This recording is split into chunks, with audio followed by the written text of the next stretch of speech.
Oi, turma! Bom dia! No vídeo de hoje, a gente continua aprendendo a respeito de sistemas lineares.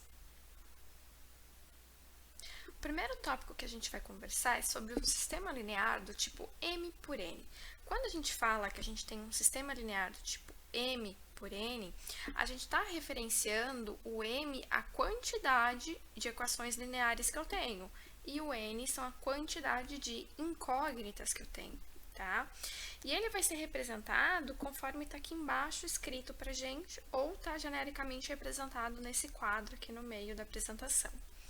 Então, eu queria mostrar para vocês o seguinte: quando a gente tem um sistema linear, quando eu falo que ele é um sistema, por exemplo, 3x3, que é esse caso aqui que está escrito aqui embaixo, eu estou falando que eu tenho 3 linhas e eu tenho quantas incógnitas? Eu tenho 3, que é o x, o y e o z.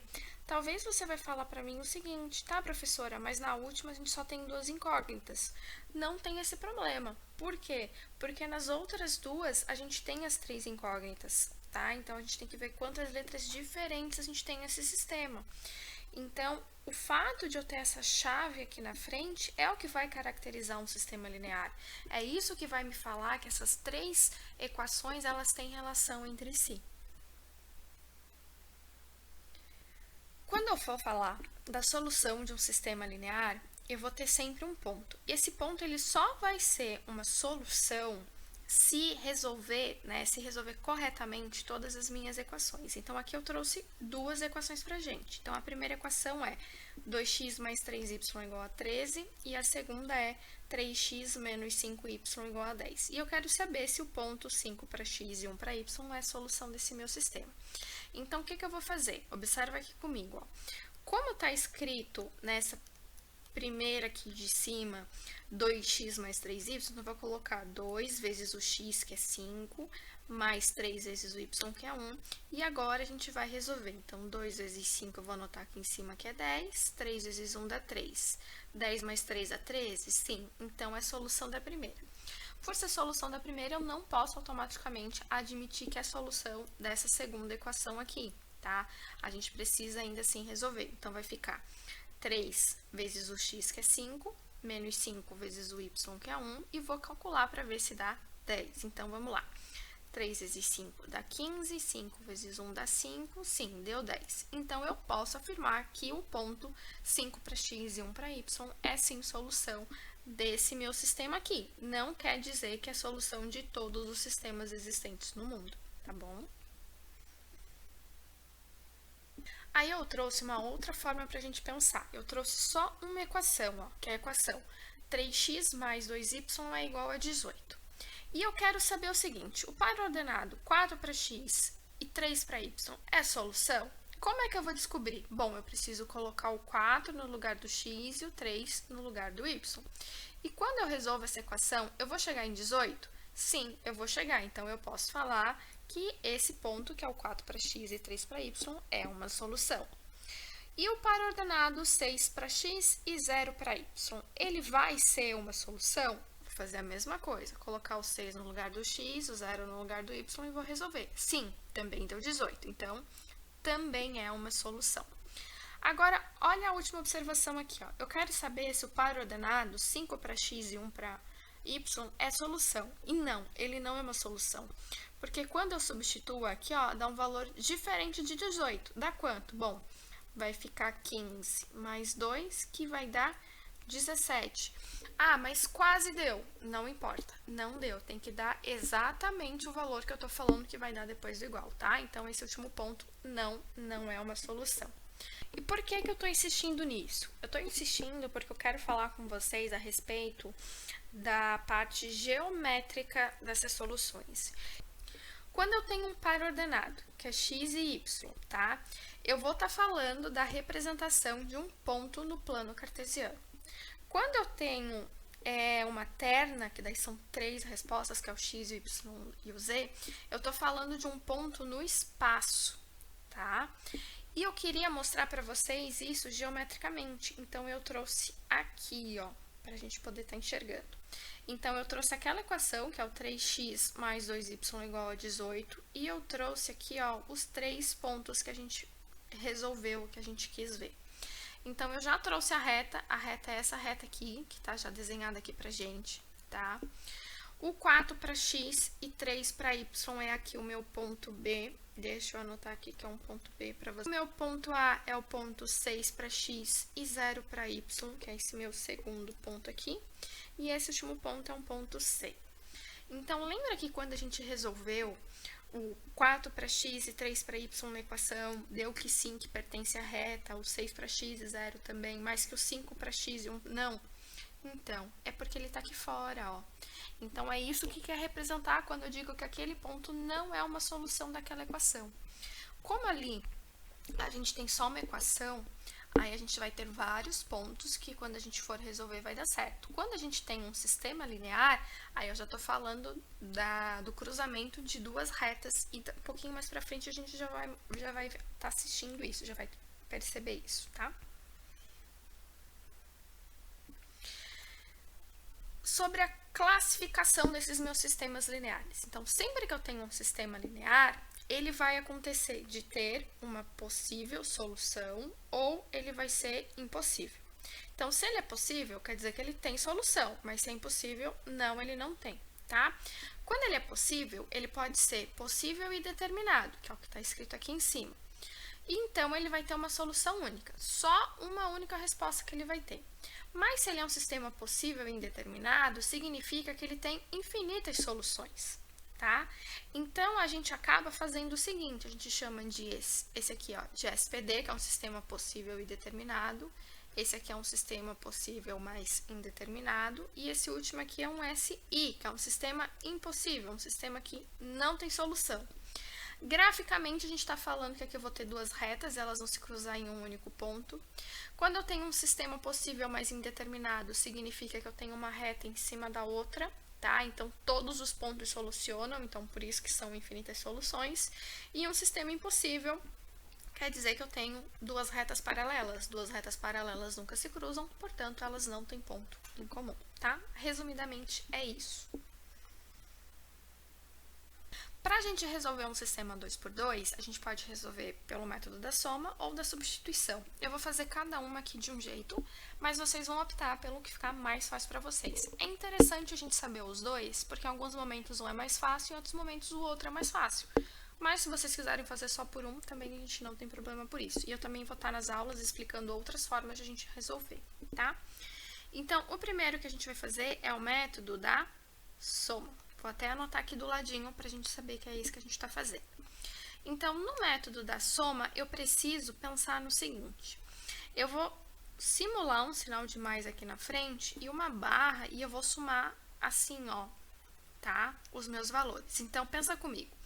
2x mais x fica 3x, aqui dá 0, então vou botar uma barra e aqui dá 12. Tá vendo que do jeito que já está escrito eu consegui anular o y? Esse é o meu objetivo num método da soma. Então, pensa comigo, imagina comigo, deixa eu pegar aqui. Imagina comigo que aqui eu não tivesse um sinal de mais, que aqui eu tivesse um sinal de menos. Ele não ia ficar 3x menos 2y igual a 12? Sim, né? Então, para eu poder fazer isso, eu tenho que pensar numa estratégia. Então, eu posso pensar no seguinte, eu vou multiplicar uma equação por menos 1, por exemplo, tá? Porque eu estou tentando anular o y, mas se eu quisesse anular o x, mas lembra comigo, a gente está fingindo que aqui é um sinal de menos. Eu poderia pensar o seguinte, que número eu tenho aqui? 2, então eu tenho que multiplicar toda essa equação aqui de cima pelo número que está ali embaixo, então eu vou multiplicar por 2, mas eu preciso que ela fique negativa. Aí assim eu conseguiria anular a incógnita do x, porque eu estou usando o número do x. Se o que eu tivesse aqui fosse, por exemplo, aqui em cima um 3 e aqui embaixo um 2, eu vou multiplicar de cima por 2, a de baixo por 3 e escolho uma para ser negativa, tá? Não tem regra de qual vai ser negativa, tu só escolhe uma para ser negativa. Tu multiplica, não esquece de multiplicar todos os elementos, tá bom? E daí assim tu vai conseguir anular uma das sentenças. Então, vamos lá. Colocar o sinalzinho aqui de mais e vamos resolver. Então, x mais 2x fica 3x, mais y menos y dá 0, e aqui vai ficar 12. Então, eu descobri que o meu x vale 4, né? Então, tá bom. que eu vou fazer agora? Agora eu vou substituir, eu vou escolher uma. Qual que eu vou escolher? A que eu achar mais fácil. Eu acho que fica mais fácil fazer na primeira, então a gente vai substituir na primeira. Então, fica que 4 mais y é igual a 10, portanto, eu sei que o meu y é 10 menos 4, é 6. Já consegui descobrir a solução desse sistema. Então, como deu uma solução que é um ponto, que é o ponto 4 para x e 6 para y, eu já posso falar que ele é um sistema possível e determinado. Por quê? Porque eu consegui determinar uma única solução, tá? Agora, a gente vai resolver aqui nessa segunda o método da substituição.